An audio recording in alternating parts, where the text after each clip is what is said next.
Magali, Salah, salam alaikum. Alaikum salam. Ça va? Ça va tranquillement et toi? Ça va tranquillement. Ça va, alhamdoulilah. On a un jingle? C'est le moment jingle. Vous écoutez Entre nous, le podcast de Ras El Hanout. Ramène une fois?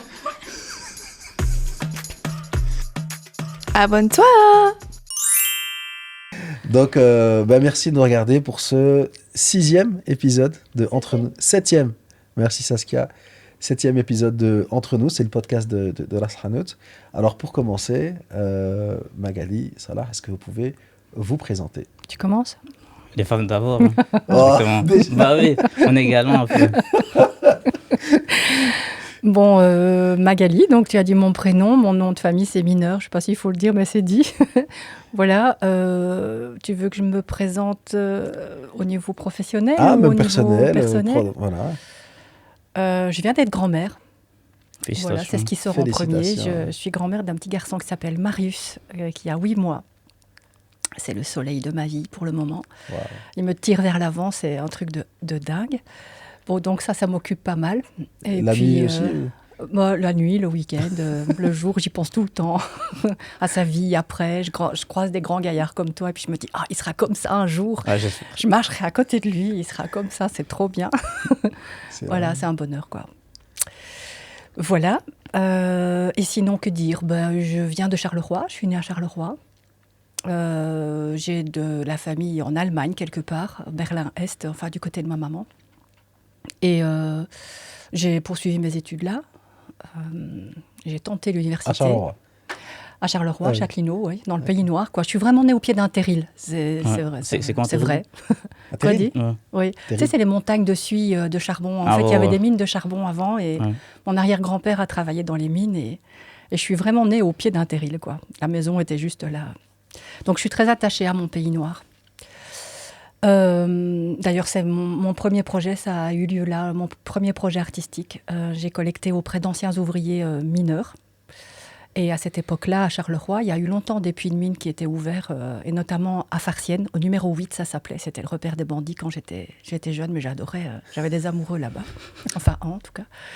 Et donc, je les ai rencontrés dans des régions vraiment dévastées, parce que les usines ont fermé, donc c'est un peu noir de suie et un peu triste. C'est comme des cicatrices dans un pays qui ne se sont jamais cicatrisés. Toutes ces usines, c'était un pays très prospère.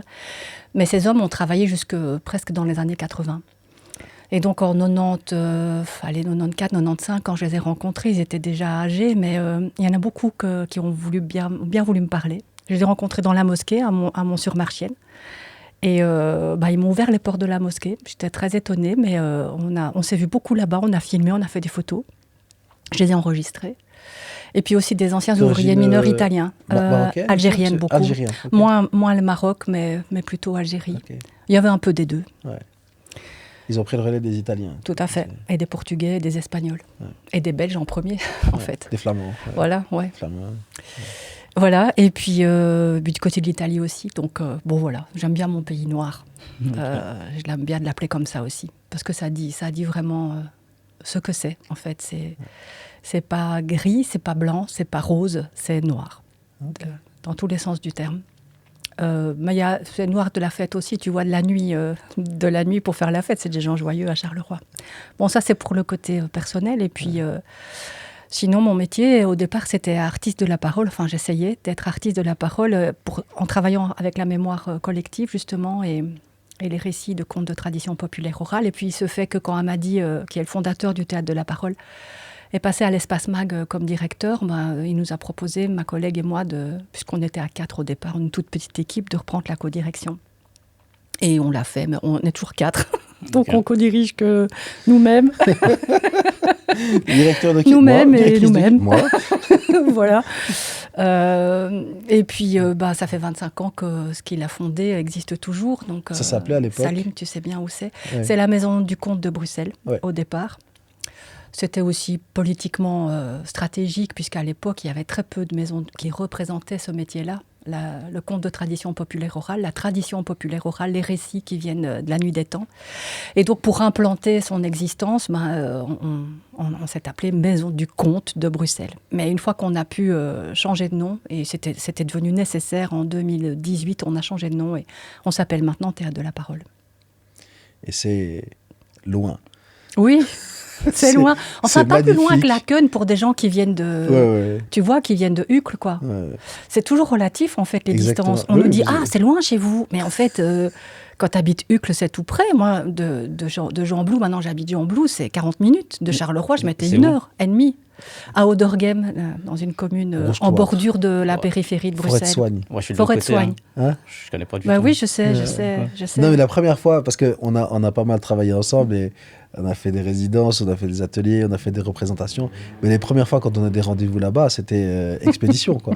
C'était position GPS, on trouve pas, tata, mais c'est où? C'est la nuit, il pleut, on est dans la forêt, on est perdu. Et ben voilà, après, t'as l'habitude, tu vois un peu où c'est plus accessible c'est un endroit magnifique. Non, ouais, j'imagine. On nous a proposé un lieu, on n'en avait pas. Le projet d'Amadi était nomade. Et quand on propose un lieu et qu'on a besoin de développer une activité, on ne dit pas non, quoi. Enfin, là, il y avait toutes les conditions. On était logés gratos, on l'est toujours d'ailleurs, merci à la commune d'Auderghem, parce qu'on a beau dire ce qu'on veut, mais on a toujours été logés gratuitement. Donc ça nous a aidés à développer l'activité sans devoir payer de loyer et de charges. Ça compte quand même, Ne vous le répète savez. pas trop gratuitement. Tu sais pas sur quoi les Mais en mesures qui sont échange, prises. en échange, Bah on oui. fait des choses. Hein. Bah oui. On raconte pour les écoles, on fait des prix vraiment très bas pour les habitants d'Auderghem et on rend service à la commune dès qu'on peut de cet ordre-là. Mais bon, voilà. Ok. Donc merci à eux quand même, c'est important. Ok. Merci Magali. J'ai Alors, Salah. parlé beaucoup. Oh, tranquille. Non, pas de souci, on est là pour ça. Hein. Bah, moi, c'est Salah, j'ai 21 ans. Du coup, je suis étudiant en master en stratégie de la com à Saint-Louis. Et je peux pas dire que je suis comédien en vrai de vrai, mais j'ai participé. Pourquoi t'es pas comédien? Ça s'appelle pas comédien, parce que je suis en vrai. T'as joué du théâtre? Bon, vite fait, mais c'est pas. Vite fait, C'est pas dingue non plus, tu vois. C'est pas dingue. Mais C'est ouais. un comédien pas dingue alors. Ouais, c'est ça. En voie d'être bon, juste d'être bon. Mais ouais, du coup, là, je suis. Enfin, j'ai participé à la pièce Bureau des identités. Et puis voilà, c'est un peu ça la représentation. Ah, d'accord. Comment t'es arrivé à Ras Hanout, toi? Bah, à C'est la base, l'histoire, déjà. c'était. Bon, c'est long, mais bon, pour résumer vraiment vite fait, à la base des bases, j'avais un stage. Et une semaine avant mon stage, ils me disent non, ils me l'enlèvent. Donc, du coup, j'étais en urgence. Je devais speed. J'ai commencé à chercher, et puis je tombais sur Ras Hanout. Et puis, bon, Comment t'es tombé dessus? c'était sur une annonce de Job Student. Ah ouais, student. Ouais. Et enfin, à l'époque, quand je postulais, dès qu'il y avait un stage, je postulais. Enfin, Ouais. je lisais pas vraiment. Et donc, du coup, quand on m'appelait, on m'a dit c'est du théâtre. Et du coup, c'était Baptiste. Il m'avait appelé, il m'a dit c'était pour du théâtre. Je suis parti et puis de petits tests avec Baptiste, tout ça, ça s'est bien passé. Il m'a dit c'est bon, hein, tu peux venir, c'est carré. C'est carré. Ouais, c'est bon. C'est carré. Et au début, toi, le théâtre. Non, moi, je connais pas le théâtre, moi à la base. Je crois que c'est l'art auquel je crois que j'étais le moins confronté au théâtre. Même quand j'étais petit, l'école, tout ça, j'étais jamais parti au théâtre, je crois. Enfin, j'ai pas de souvenir de moi avant Ras Hanout être parti au théâtre. Toi, tu dormais. Non, parce que non, déjà, mon école, elle proposait pas ça. Et puis même. Vas-y, balance. C'est quelle école? C'est Joseph Jacobs. Ouais, tu sais à quel Anderlecht. Anderlecht, ouais, Saint-Guidon. Ah. Ouais. Et puis même, je crois, j'étais pas vraiment intéressé par le théâtre. Peut-être parce que je connaissais pas. C'est peut-être pour ça que j'étais pas intéressé. Ok. Alors, avant de continuer un peu, on parlera justement de ton rapport au théâtre. Ben, je vous laisse un petit peu me présenter. Oh, Ah. difficile ça. C'est un exercice très difficile, Salim, que tu demandes là. Moi, C'est très très long aussi. Ouais. C'est très très Très très long. long. Ouais. Mais vas-y, moi je vais commencer. Vas-y. Donc Vas-y. Salim Awash, Mohamed Salim Ouais, Awash. Ah, Mohamed bien Salim vu. Awash. Ouais. Bon, sur le plan personnel, père de 2 enfants. Habitant de Molenbeek. Forêt. Forêt A. Dingue. J'ai grandi à Molenbeek, je passe Dingue. la plupart de mon temps à Molenbeek. Pour moi, mais- ex-habitant de Molenbeek. Et puis, je crois, sur le plan professionnel, l'un des fondateurs de Ras Hanout, metteur en scène, réalisateur, comédien, tout ça. Ouais, tout ça. Jamais réalisé un truc, mais je Ouais. mets en scène. Bon, on peut dire que tu peux le faire, t'as les compétences. Mais je sais pas. Ouais. Jamais. Et puis, ouais, c'est ça, comédien. Et puis, C'est très complet, je trouve, de ce Ouais. que je connais moi de Salim. Mais je dirais qu'il a une spécialisation en théâtre-action. Enfin, moi, Ouais. j'aime bien dire théâtre de l'opprimé. Ouais. Théâtre-action, ça m'emmerde un peu. théâtre de mais l'opprimé. Théâtre de l'opprimé, oui. Théâtre de l'opprimé. C'est un rêve, c'est quoi? Ah, c'est quand on t'opprime. C'est théâtre de l'opprimé. C'est en fait, ouais, c'est théorisé par Augusto Boal, qui est un dramaturge ouais. brésilien. C'est dingue, ça. C'est dingue. Mais Oui, t'en as, oui. t'en as peut-être fait sans savoir parce que en fait, c'est présent dans un peu toutes nos activités. Et c'est vrai que moi, mon premier rapport avec le théâtre forum, théâtre de l'opprimé, théâtre action, c'était avec un Québécois qui venait à la base d'Angleterre. Et j'étais en 2007 un rendez-vous des jeunes dans la semaine d'action contre le racisme au Québec. Et je découvre ce chercheur un peu bizarre qui parle lentement et qui nous propose des exercices. Et moi, j'étais à ce moment-là dans le mouvement antiraciste, j'étais au MRAX. Et en fait, je découvre un mode d'expression, même. Mais c'est un peu plus que ça, quoi. C'est un mode aussi de compréhension, en fait, qui m'a beaucoup interpellé. Et puis, j'étais aussi étudiant, donc c'était intéressant parce que c'est des ponts entre le savoir académique et l'accessibilité. Et donc, Augusto Boal, lui, il est décédé, je pense, juste avant que l'Astronaute ait été créé. Mais moi, j'étais formé aux différentes techniques de théâtre d'intervention, théâtre action, avec donc ce professeur qui s'appelle Christopher McCall, qui lui publiait ses résultats de recherche sous forme de pièces de théâtre. Ok. Donc, il dirigeait le département de sociologie de l'Université de Montréal. Et il avait un centre de recherche qui s'appelle le Centre de recherche de Montréal sur les inégalités sociales et les discriminations. Et ça, déjà, ça m'intéressait parce que moi j'avais une analyse qui était pratiquement uniquement antiraciste. Et donc, en fait, dans ces trucs-là, tu as des gens qui analysent tout en termes de lutte de classe et d'autres juste en termes de race. Et c'est intéressant parce qu'il fait la jonction entre les deux. C'est quoi la différence? La lutte des classes, c'est de considérer que tout est question de rapports sociaux, tu vois. Ok, ouais. Le capital, les riches, les pauvres, etc., les patrons. Et puis les races, c'est, voilà, il y a les blancs qui sont dominants, il y a les minorités, etc. Enfin, en tout cas, pour le contexte ici en Belgique. Et ce qu'il y a, moi, ce qui m'intéressait, c'est que souvent, soit on isolait l'un ou l'autre, mais en fait, les deux, ils sont hyper. En fait, ils s'intercalent. Et il y a une phrase, justement, dans le spectacle que tu as joué, le Bureau des identités, qui dit la lutte contre le racisme sans lutte des classes, c'est du jardinage. Donc, c'est. T'avais capté celle-là? Hein? Hein? Il y a plein de trucs que je capte après. Je suis carité. Mais voilà, je la capte. Voilà. Mais Ok. donc, c'est vrai qu'il y a beaucoup de pratiques de théâtre forum. Tu vois, t'as vu les fêtes Met? Ouais. Voilà, ça c'est inspiré de théâtre de l'opprimé. Et ce gars, Augusto Boal, il était dans les favelas au Brésil et il se dit, il y a des gens qui ont des oppressions mais qui arrivent pas, qui n'ont pas forcément les capitales culturelles, trucs intellectuels, ça pour travailler dessus. Et en fait, à travers le théâtre, on met des mots sur nos oppressions. Et ce que me disait mon formateur justement québécois, c'est le théâtre de l'opprimé, mais pas du déprimé. C'est on essaye de voir quelles sont les solutions qu'on peut avoir et quelles sont les brèches qu'on peut ouvrir sur les murs qui nous enferment. Donc là, par exemple, tu vois, typiquement les fêtes Metz, une des oppressions, c'est la maman qui fait tout à la maison. Et puis quand elle rentre, quand la fille rentre, elle dit « Maman, j'ai besoin d'aide pour un devoir ». Et donc, il y a des gens qui mettent un stop, parce que c'est participatif, c'est assez chouette. Le stop sur « Oui, est-ce que la maman doit arrêter de regarder sa série pour aider sa fille ?» Ou est-ce qu'en se disant « Oui, il faut aider sa fille ». Ou d'autre côté, mais elle a passé toute la journée à travailler pour la maison, pour toute la famille, etc. Elle a aussi le droit à son temps de pause. Ok. Donc, voilà, oui, ça nourrit pas mal le théâtre forum, théâtre de l'opprimé et tout. Ouais. Moi, je dirais un théâtre de l'opprimé parce que dedans, il y a opprimé. Théâtre action, ça dit l'action, et c'est déjà chouette. Okay. Théâtre forum, ça dit la discussion avec la salle. Parce qu'à la base, le théâtre, c'est ça, normalement. C'est du point de vue de la salle. Si tu regardes l'origine du mot, et ça fait du bien de temps en temps de se rendre compte de ça, parce que moi, comme toi, je ne suis pas allée au théâtre à l'école non plus. À Charleroi, ça n'existe pas, en fait, d'emmener les élèves au théâtre. Et mes parents, ils viennent d'un milieu populaire, donc ils n'allaient jamais au théâtre. Mes grands-parents, ils regardaient le théâtre à la télévision. Ça s'appelait Au théâtre ce soir. Et c'était des comédies de bourgeois, quoi.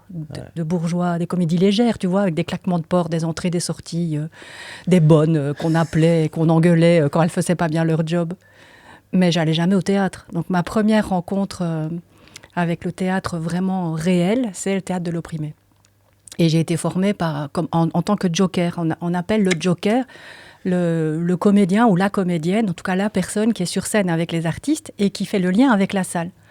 Et c'était pas plus ou moins la même technique que celle que Salim emploie. Il y avait une écriture d'une pièce et après, en fait, on replaçait une synthèse de chaque chapitre et à chaque chapitre, le joker proposait à des gens de venir remplacer qui il voulait sur la scène.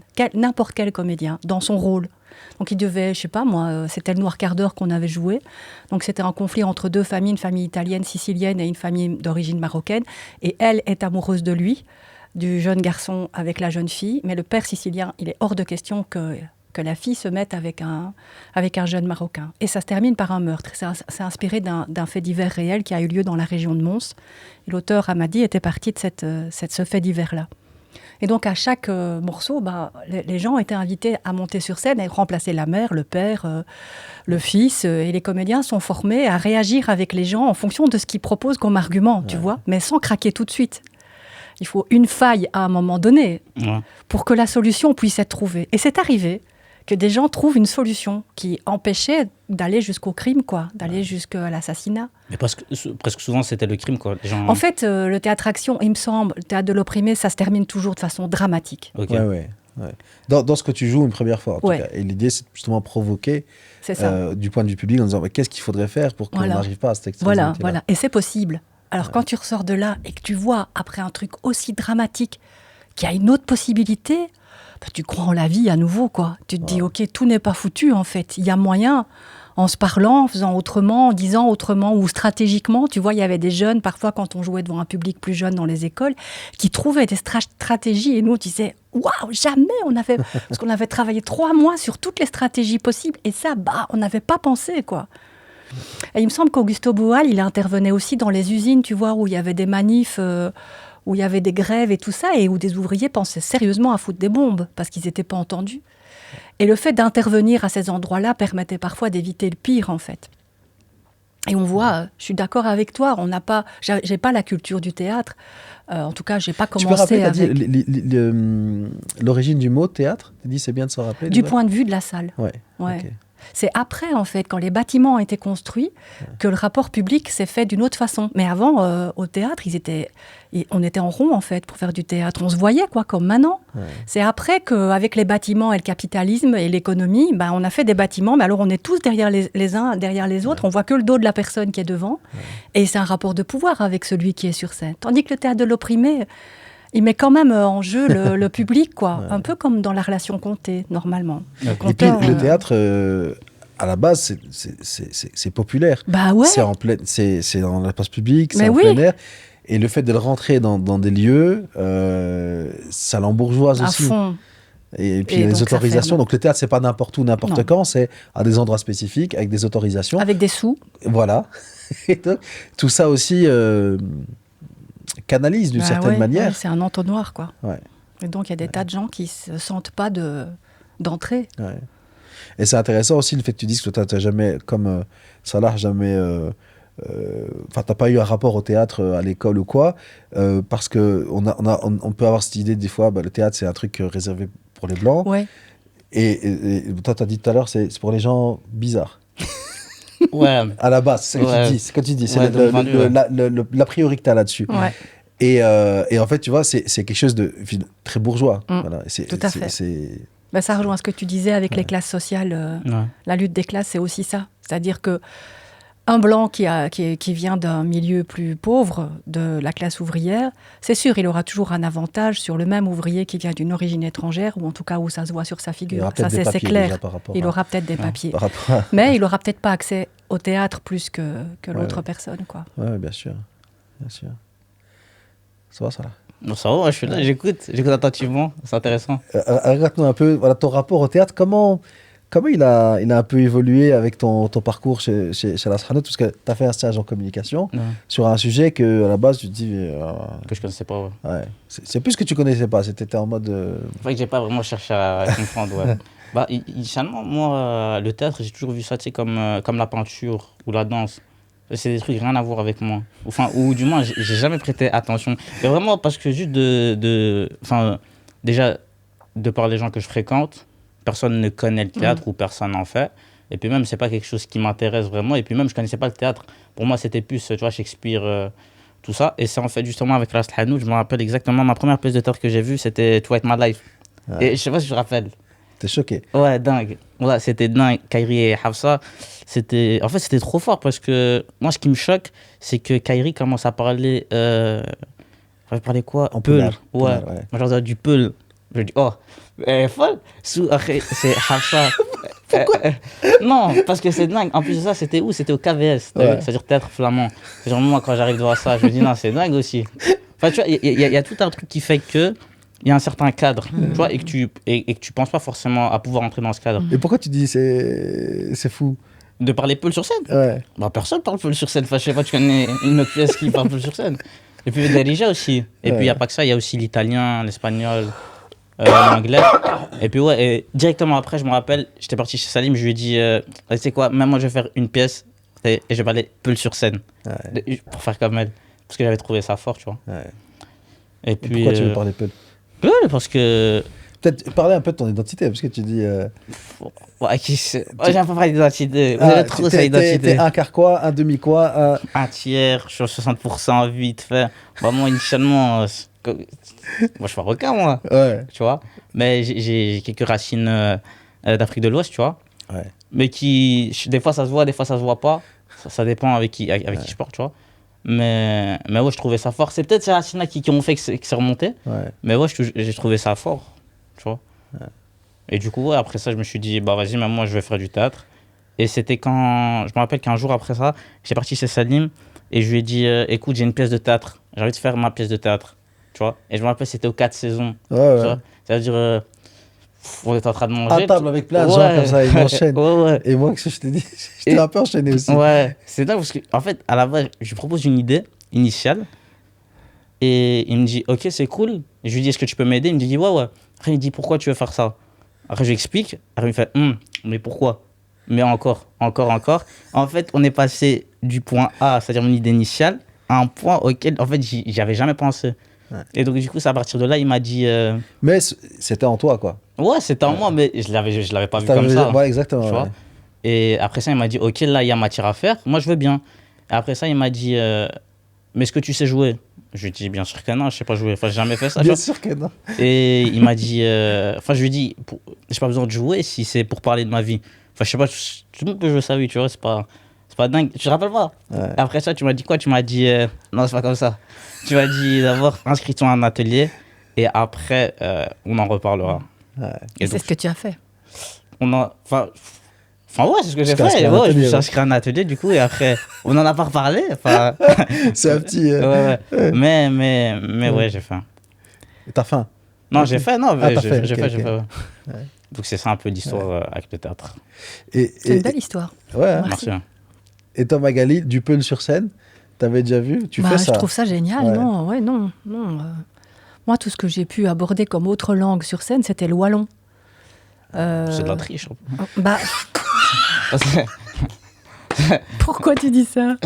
Alors, c'est du français. À la limite, il y a 2-3 mots, mais bon. Ouais, mais c'est Ouais. une langue qui s'est fait aussi écraser complètement par le français. Le français de Paris, il n'y a pas de français belge, tu vois. Ok, ouais. C'est la langue de Paris des Français que les Belges de Belgique ont dû parler. Et tu sais, mon grand-père, c'était pas il y a si longtemps que ça. Enfin, je suppose, je suis pas si vieille que ça, mais peut-être pour toi, oui. Non, ça va. Mais mon grand-père, il me semble pas très loin.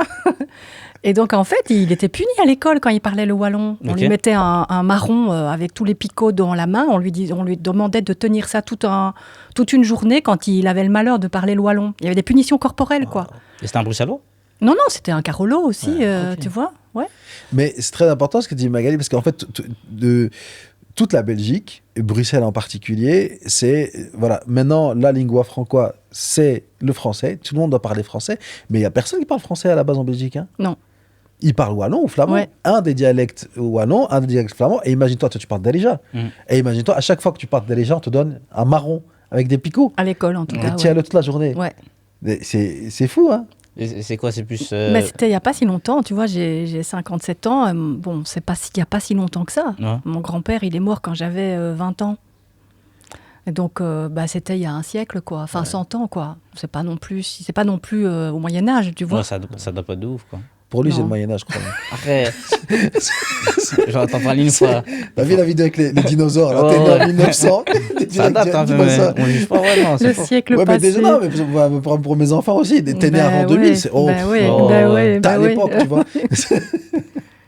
Non, mais ce Voilà. que je veux dire, c'est qu'il y a des langues qui se sont fait vraiment massacrer par le français, et par des langues dominantes comme l'anglais, quoi, aussi, tu Ouais. vois. Et que d'entendre du Peul sur scène, bah, j'ai trouvé ça génial parce que d'abord, c'est une digression. D'abord, c'est un décalage par rapport à ce que certains pensent être le théâtre. Et puis, se lancer dans une langue où on est sûr que 80% de la salle comprendra peut-être pas forcément, mais comprend quand même. Ouais. Parce qu'au final, on arrivait à suivre. C'est ce spectacle qui est venu au Théâtre de la Parole. Ouais, hein. en étape de En création. À ce moment-là, ouais. On arrivait à suivre malgré tout. Ouais. C'est quand même magique, quoi. Mm. Par je sais pas, la présence des acteurs et l'histoire. Et on arrive à recomposer. Alors on s'imagine des choses, sûrement. Moi, je me suis imaginé des choses qui étaient dites à ce moment-là. C'est formidable aussi de Et c'est- de pas comprendre Ouais. chaque mot, mais d'essayer de comprendre Bah ce qui ouais, se passe aussi. ouais, ça demande un effort aussi, Ouais. donc une autre attention. Et puis c'est une belle langue. Ça sonne bien. Il y a une belle musique dans cette langue-là, je trouve. C'est que mon avis. Donc c'est super subversif et super important que il me semble que le théâtre soit pas représenté que dans des langues dominantes, quoi. Ouais. En l'occurrence, le bon français. Et toi, ça rejoint tout ce que vous développez au Théâtre de la Parole dans le festival À Contre-Courant. Magnifique qui vient de se transition, terminer. Salim. Chapeau. Merci. Donc, festival qui vient de se terminer. Ouais. Tu peux nous en parler un peu plus? C'est la 40e édition? Ça existe depuis combien Alors, d'années? c'était la 5e édition et le 4e volet qu'on a consacré à la colonialité, décolonialité. Alors, en fait, on emploie ces mots pas pour faire genre, mais parce que ça dit vraiment... Alors, il y a la colonisation, et donc il y a l'acte de coloniser d'un pays à un autre pays, mais la colonialité, c'est vraiment la continuité de la colonisation à travers différentes couches de la société. Donc à travers l'école, à travers les associations d'éducation permanente, à travers les institutions, à travers le théâtre. Comment en fait on n'est pas sorti de la domination des Blancs vers les pays du Sud et que en fait ça continue à plein d'endroits. Et c'est pour ça qu'il y a quelqu'un, un chercheur dont j'ai oublié le nom en Amérique du Sud, mais je savais que ça m'arriverait les références dans ces situations. C'est vraiment pas mon truc, pardon pour lui. Mais je pourrais vous l'envoyer si vous voulez. Il a appelé cette façon d'envahir les cerveaux et de continuer à diriger le monde de cette façon-là, colonialité. Et c'est pour ça qu'on a consacré à contre-courant à cette dimension colonialité, mais décolonialité, comment on peut travailler à se décentrer le cerveau pour penser autrement que ce qu'on pense être... non, moi, je suis pas raciste, mais en fait, oui, quand même, un petit peu. Non, l'adoption, par exemple. Une année, on a rencontré des gens qui ont replacé l'adoption dans le cadre de la colonialité. C'est-à-dire que chaque fois que des gens adoptent d'autres enfants, c'est une façon de continuer une domination à travers l'adoption sur des pays qui sont soi-disant incapables de subvenir aux besoins de leurs enfants. Donc pourquoi pas financer ces pays-là plutôt que de laisser des enfants arrachés à leur famille et être élevés dans des pays et dans des cultures qui ne sont pas les leurs en fait. Bon, on le faisait avant, du temps de la colonisation, où on arrachait des enfants pour les mettre dans des orphelinats et les arracher de leur maman, et des papas blancs par exemple, qui reconnaissaient pas leurs enfants parce qu'ils étaient là pour travailler pendant 6 mois, 2 ans. Mais on leur avait dit qu'ils pouvaient trouver une ménagère, ça s'appelait comme ça, en tout cas au Congo, la Belgique avec le Congo. Et donc ces femmes se retrouvaient enceintes la plupart du temps, elles étaient très jeunes, elles se retrouvaient enceintes, mais elles n'avaient pas le droit d'élever leurs enfants parce qu'on les considérait comme des sauvages, comme si dans ces pays, les femmes n'élevaient pas leurs enfants depuis toujours. Et donc c'est des enfants métis arrachés à leur famille qui vivaient dans les orphelinats et dont certains n'ont même jamais connu leurs parents. Mais en fait, ça continue un peu à travers l'adoption, tu vois. Voilà, c'est ces questions-là. Pendant 4 volets, on a fait ça. Et qu'est-ce qui vous a amené là-dessus? Parce que donc, au Théâtre de la Parole, vous venez, tradition de la parole, vous êtes des personnes blanches. Et qu'est-ce qui vous a amené là-dedans? Déjà, on est des femmes. Vous êtes des femmes blanches. Pourquoi ça? C'est pas 2 mecs qui dirigent le Théâtre de la Parole. Ouais. Je le dis parce que quand même, c'est rare. Ouais, dans c'est le vrai. secteur du théâtre que la direction se partage entre 2 personnes et 2 femmes. Ce qui nous a amené, c'est le socle de base, c'est les altérités. Ça a été initié par Hamadi, qui est d'origine berbère, rifène, et qui a toujours, depuis le tout début dans son travail, veillé à ce que les altérités soient questionnées. À cette époque-là, on les appelait les altérités. Les autres, l'altérité, mais nous, on le mettait au pluriel. Donc c'est vrai qu'il nous a toujours ramené à ça. Et que quand on mettait quelque chose, une programmation en place, c'était à travers ces questions-là, à travers la lutte des classes aussi, puisque c'était vraiment son point d'ancrage, mais les altérités, c'était... Mais aujourd'hui, avec la conscientisation de tout ça, les jeunes sont aussi beaucoup plus... Et ça, c'est génial. Ils prennent plus la parole, ils disent plus les choses, il y a beaucoup plus de dénonciation de tout ça. Donc la parole a changé, le langage a changé. Mais on se retrouve quand même toujours avec des artistes qui vont piquer des choses dans les autres pays, qui font de l'appropriation culturelle à gauche et à droite, de différentes paroles de collectage, et puis qui font leur petit job tranquillou de leur côté. Et il se fait qu'il y a un spectacle qui a voulu venir chez nous, et où c'était vraiment ça qui s'était passé. On a dit non, et là on s'est dit, il serait quand même temps de se pencher autrement sur la question des altérités, de plus employer seulement ce mot-là, mais de se dire, attendez, c'est aussi la colonisation, c'est aussi la colonialité. Et donc, vous donnez la parole, vous programmez... On co-construit avec des gens qui sont directement concernés par le sujet, parce qu'on ne veut pas penser, nous, en tant que blanches, à la place des personnes racisées, ou qui, en tout cas, même s'ils ne veulent pas qu'on dise ça d'eux, parce qu'il y en a qui refusent que le mot race apparaisse accolé au nom de personnes, et je respecte. Mais donc, on co-construit pour ne pas faire de conneries et pour être orienté de la bonne manière. Donc, à chaque fois, il y a des gens comme François Makanga ou Aline Bossuma, Camille Bakali. Enfin, il y a toute une série, un groupe de gens qui nous aident et qui co-construisent. Et alors, souvent, on confie carte blanche. On a une idée, on la soumet, et puis après, on le co-construit avec la personne qui intervient après. C'est très nourrissant pour toute l'équipe. Et aussi, on voit avec cette édition combien ça refroidit aussi un peu les institutions ou les ASBL de se poser ces questions-là, en fait, de faire face, quoi. Pourquoi ? Vous avez des retours ou... On a eu très peu de retours, de présence, de retours. On a eu un refus d'une direction aussi de théâtre de venir. Enfin, donc, on sent bien qu'il y a des endroits qui sont encore un peu fragiles. Bon, on continuera, mais voilà. On était à un événement avec Saskia il n'y a pas longtemps, un drink de rentrée. On va pas t'entendre. Vas-y, dis comme ça je répète. Qu'est-ce que tu as trouvé quand tu es arrivé dans cet événement ? Tu m'as envoyé un message, tu me dis Salim. Je suis arrivée et j'ai vu que des personnes blanches, quoi. Et j'étais super étonnée parce que déjà ici c'est pas le cas. Donc moi la majorité du temps je suis ici.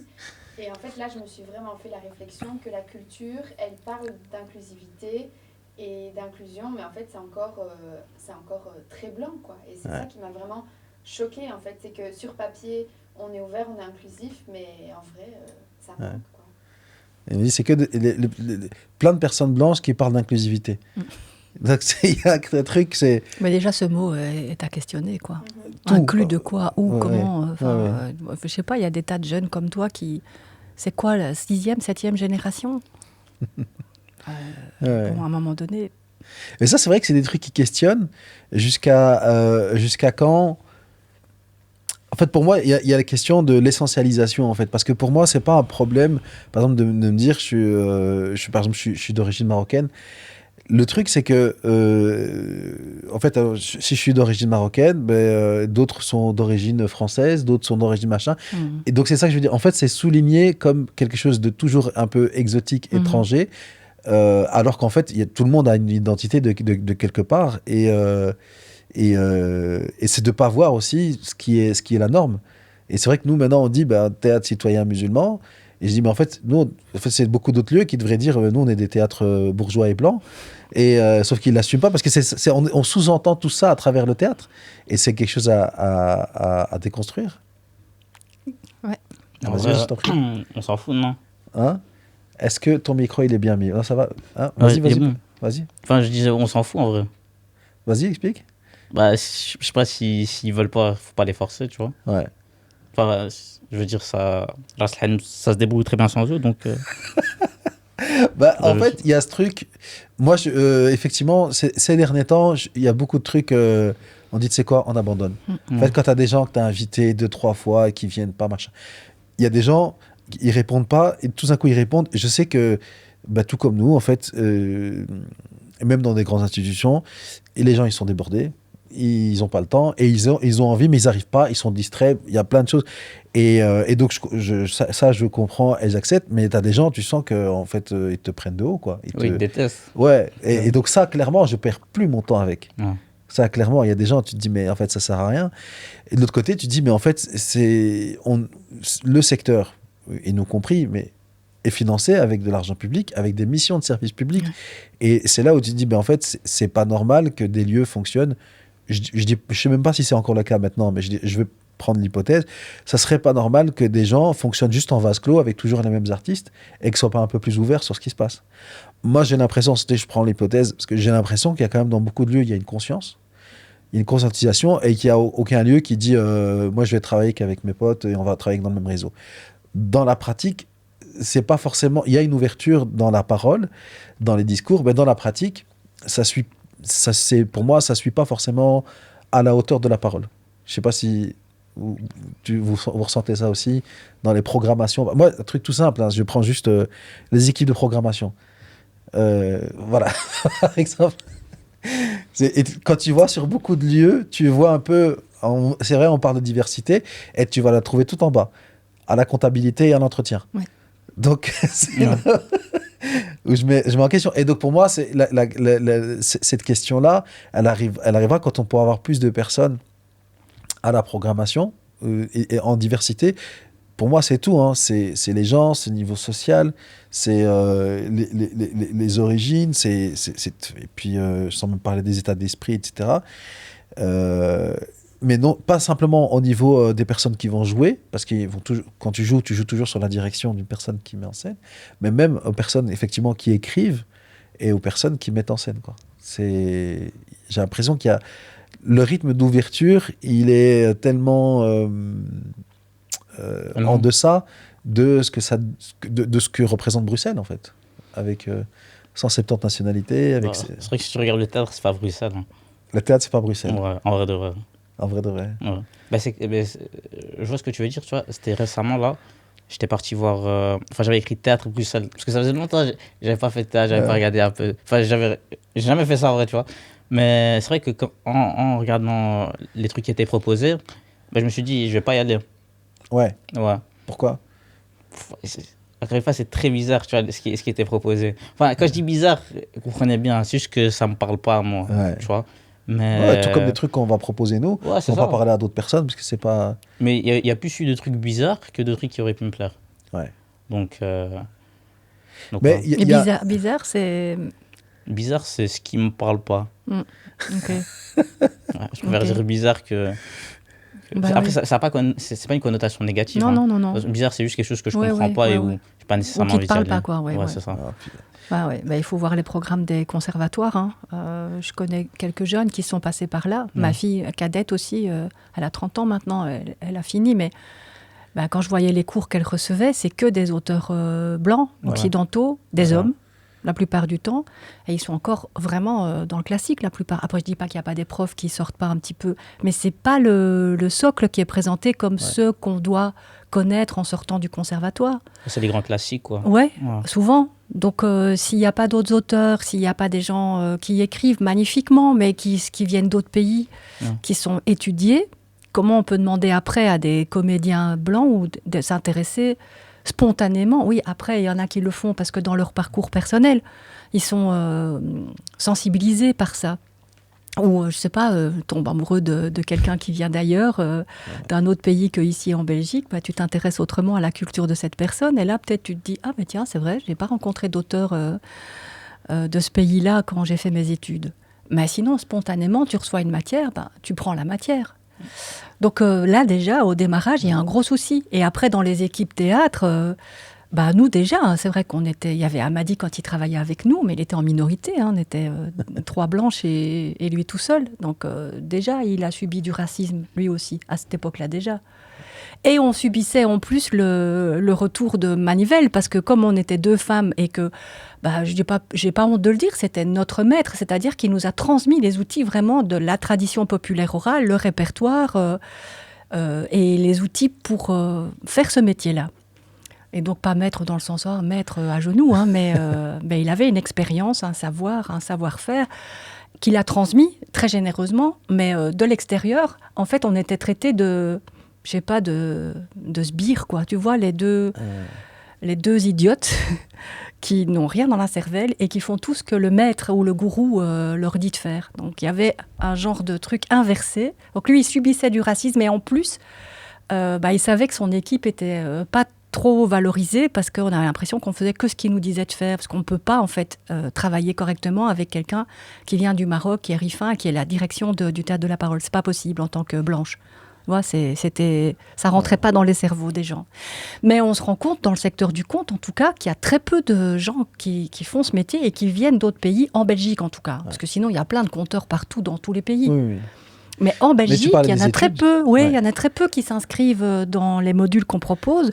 Pourtant, on essaye de faire des prix vraiment à max le plus bas. Donc, même une bourse maintenant. Comme ça, vous savez tous ici.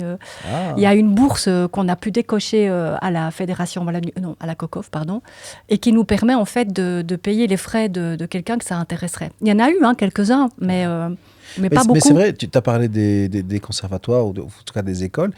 Là aussi, ça reste majoritairement blanc. Et il y a les programmes dont tu as parlé, absolument. Mais il y a aussi des choses au niveau culturel. C'est-à-dire que, même moi, quand je décide à 30 ans d'arrêter ma carrière dans le commerce et je dis je vais me lancer à fond dans le théâtre, c'est la fin du monde. Oui. Pour mes parents, c'est la fin du monde. Pour ma grand-mère, je faisais un métier de prostituée, moi, quand je lui ai dit. Ouais. Bah ouais, il faut coucher pour avoir un rôle. C'était ça, son idée, quoi, à ma grand-mère. Et ma mère, elle disait que j'avais un hobby. À mon mari, elle me disait, t'as la chance d'avoir un mari qui a un travail, de pouvoir faire ton hobby. Non, mais c'est vrai qu'il y a quand je dis culturel, c'est aussi... donc, il y a les environnements, les familles, etc. Mais c'est aussi socialement, économiquement, pouvoir se dire, je vais faire des études 4 ans là-dedans, sans même parler des programmes sur lesquels tu es revenu déjà. Mais en fait, c'est un grand risque parce qu'en fait, c'est pas perçu comme un métier. C'est pas, c'est pas juste une question de perception. Les débouchés sont très compliqués. C'est pas un truc où tu as un diplôme, tu as ton taf derrière avec un CDI et un revenu stable. Donc, il faut pouvoir se permettre de prendre ce risque, en fait. Ce qui n'est pas le cas de tout le monde. Non. Tu vois, il y a beaucoup de jeunes qui sont passionnés de théâtre. Et je suis assez réservé sur les écoles, mais même en parlant comme des écoles, tiens, est-ce que tu as envie et tout? Non, je veux un vrai diplôme au cas où. Et c'est le cas de beaucoup de gens qui se disent, je fais des études, machin et tout. Après, il y a des études, je suis désolé. Et les gens, je suis désolé. Il y a des études, c'est bien, c'est un master et tout. Mais au niveau débouché pour l'emploi, moi, j'ai l'habitude de dire maintenant, le néerlandais va plus t'aider à trouver un taf qu'un bachelier. C'est, en tout cas à Bruxelles. C'est compliqué. Hein? C'est extrêmement compliqué. Qu'est-ce qui est compliqué, le néerlandais ou... Nou, een beetje. Een beetje. Ik spreek een beetje. Maar ik kan begrippen naar je praat met mij. Ah, vas-y, répète un peu. On peut avoir le replay de ça? Le replay, c'est... En gros, j'ai dit quoi? J'ai dit... Je parle un peu néerlandais. J'ai pas dit la traduction, j'ai compris. J'ai dit, ik kan begrijpen wanneer praat je met mij. Waouh. Bah ouais, c'est ça. Terrible. Bah ouais. J'ai déjà un extrait, je veux qu'on sélectionne cet extrait-là, avec la phrase et puis la correction. Après, ils vont croire que je sais parler. Non, arrêtez, je sais parler en vite fait, je crois. Mais c'est déjà... c'est bien, moi pas. Ah ouais, pas du tout... Après, c'est Charleroi, c'est... Oui, en fait, à l'école, on n'apprenait pas le néerlandais, quoi, dans mon temps. C'est fou. C'est seulement en secondaire où il fallait choisir, tu vois. Et mon père a dit non, pas question le néerlandais, non, l'anglais, oui, c'est la langue de l'avenir, quoi, tu vois. Donc un peu d'anglais. C'est pas pour ça que je parle mieux l'anglais, mais Mais tu vois ce que tu viens de faire, Mhm. c'est le truc qui est clé, c'est apprendre une langue, c'est oser faire des fautes. Ouais, Ok. ouais. C'est à partir du fond. moment où tu acceptes de faire des fautes, je pratique et on me corrige et j'apprends et j'absorbe du nouveau vocabulaire. Ah, on me pose une question et je comprends. En fait, c'est que comme ça que tu apprends. Et j'ai fait une faute là? Non, pas une, non. Ah, ok, c'est bon. Ok, ouais. Mais c'est ça qui est clé. Moi, je te dis, Ouais. moi, je parlais, j'étais vendeur à Vandenborg City 2. Tu parles le flamand, toi? Ouais, mais Ok. je joue en néerlandais même. Ok. Hier, Ah oui, on mais était, oui, c'est vrai. ouais, et on était Mais en rendez-vous oui. avec un directeur de théâtre. Mais Il disait, oui, mais oui. ce que vous faites, personne ne le Bah fait. non. Parce que la saison prochaine, je vais jouer, Inch'Allah, à Courtrai. Ouais. Et En français? En français et en néerlandais. Ok. Et oui, donc, c'est vrai. il me dit, mais les francophones ne font pas Non, ça. non, Il n'y a non, que non. vous qui font Ouais, ça, ouais. de prendre un spectacle et de pouvoir Ouais. le jouer dans une autre langue. Et vraiment, Ouais. c'est un travail. Hein. C'est un Certains vrai conteurs, travail. certaines conteuses le font quand Ouais. même. Ouais. Ouais. Mais bon, Mais nous, on n'est ça pas considérés comme des artistes. Il y a les artistes et il y a les conteurs encore. Ouais. tu vois. Et les stand-uppers, ils sont où là-dedans? Ouais. C'est quoi un conteur? Enfin, pour moi, Ah, Mais pour ouais. toi, dis. pour moi, t'as- c'est de la prise de parole, des gens qui font de l'éloquence, tout ça, ou rien à voir? Ah bah, peut-être, ça a un lien, oui, peut-être. Mais sinon, conteur, conteuse, t'as jamais entendu Bah, conteur, à l'école, il n'y en a pas qui sont venus chez toi? Il n'avait même pas de théâtre, il a dit. C'est quoi, c'est Ah, des... Non, mais les conteur, grands concerts parfois. dédicaces. Joseph Bracol. C'est pas Monsieur Barido. C'est fou. Non, Comment mais parfois. Monsieur Barido. Oh, carrément, le Non, nom bah et non. tout. Bah, il peut rien faire là maintenant, je comprends Il pas. peut rien faire. C'est fini. Rien faire, c'est Mais... Vas-y, c'est quoi un Bah, conteur c'est ou difficile à une définir, conteuse, mais on en dit tout aussi, cas, c'est ouais. quelqu'un qui passe des histoires à la base. C'est un ouais. passeur, une passeuse d'histoire. Ok.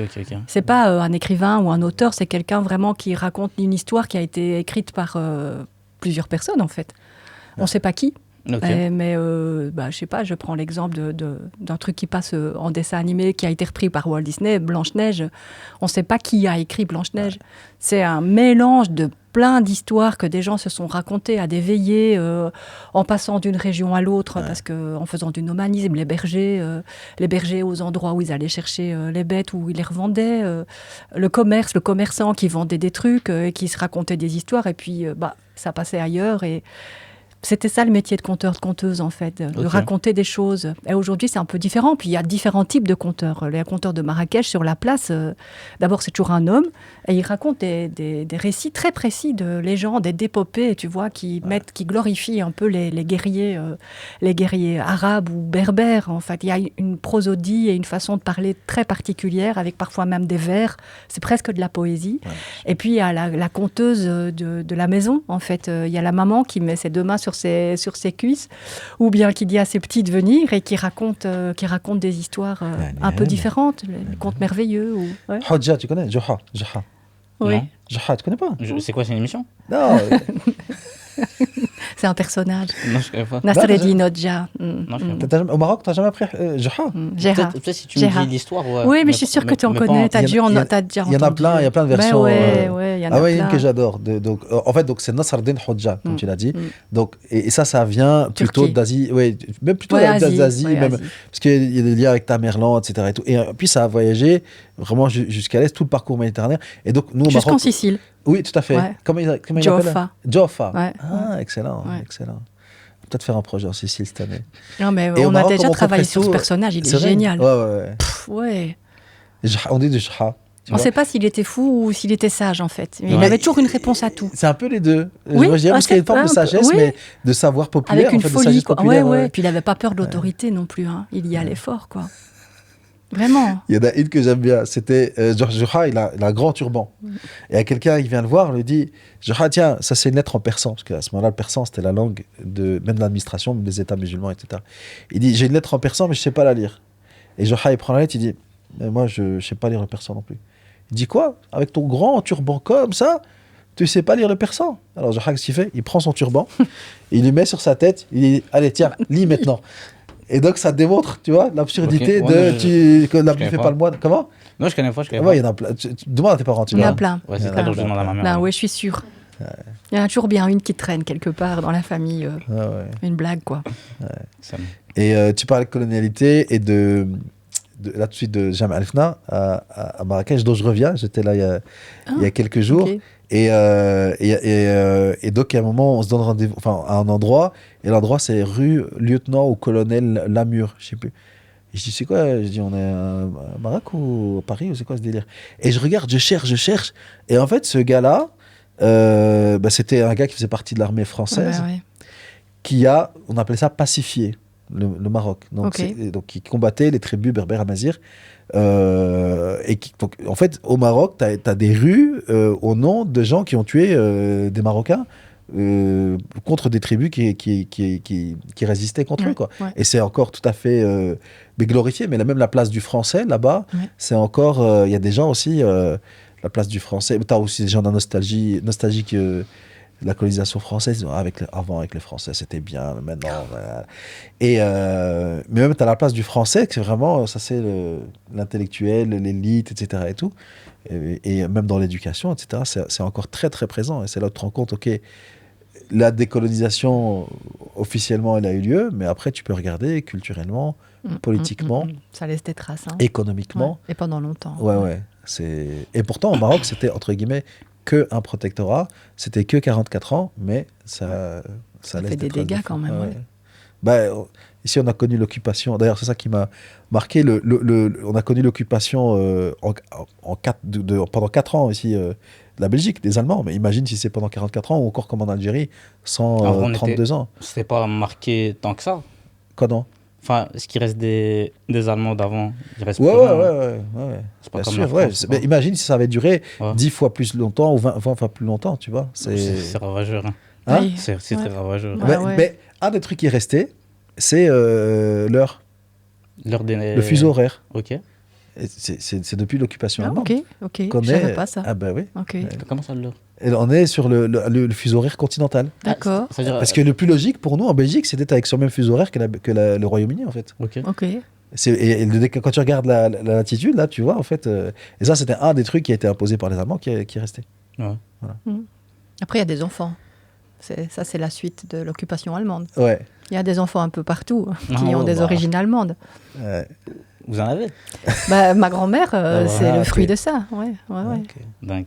Donc, ça, c'est super. Je vais pas dire. Ouais, moi je dirais passionnant, intéressant. Quand on parle de l'histoire dans les grands livres, en fait, toute cette histoire-là, elle a toutes des conséquences très concrètes dans nos Dans la vie des gens. petites vies, entre bien guillemets, sûr, ouais. dans nos petites histoires, quoi. Alors, on va tout doucement aller un petit peu vers la fin. Déjà, il y a un truc que je voudrais vous annoncer. Je suis très content aujourd'hui. Tes grands-pères. Pas encore. Pas encore. Attends, et en plus, et moi, putain, ma fille, elle a 14 ans et je vois le temps filer. Ah ouais, les jeunes encore. Hein. Filer. Et en fait, même les années filent.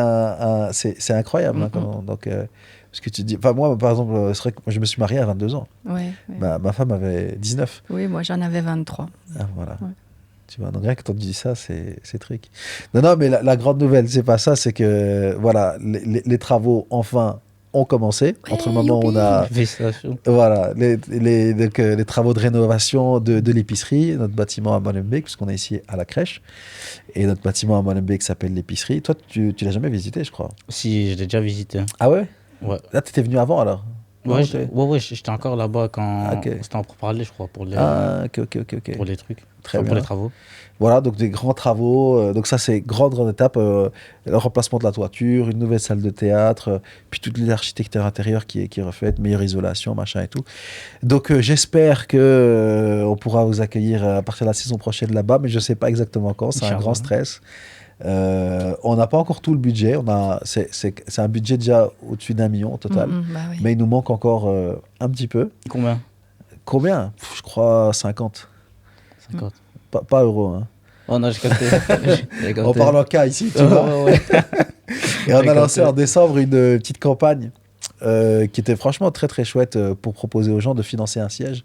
Ah, Voilà. ok. Et donc les gens finançaient Ben, un siège je suis en... Ah, ok. ok. Avec un montant de 1 000 euros. Ok. C'est comme ça qu'on a valorisé. Et ensuite, nous, on écrit le nom des donateurs et donatrices sur les sièges. Et je trouve ça formidable parce que il y a déjà les premières rangées qui sont pleines. Et tu vois un peu avec les noms, parce qu'il y a des particuliers, il y a des familles, il y a des entreprises, il y a des associations, il y a des théâtres qui ont... Ok. Donc c'est très très chouette que ce soit un peu gravé là-dedans. Et je voulais vous demander à vous, quelles seraient les bonnes raisons de soutenir, de financer un siège, de soutenir la Sahanout?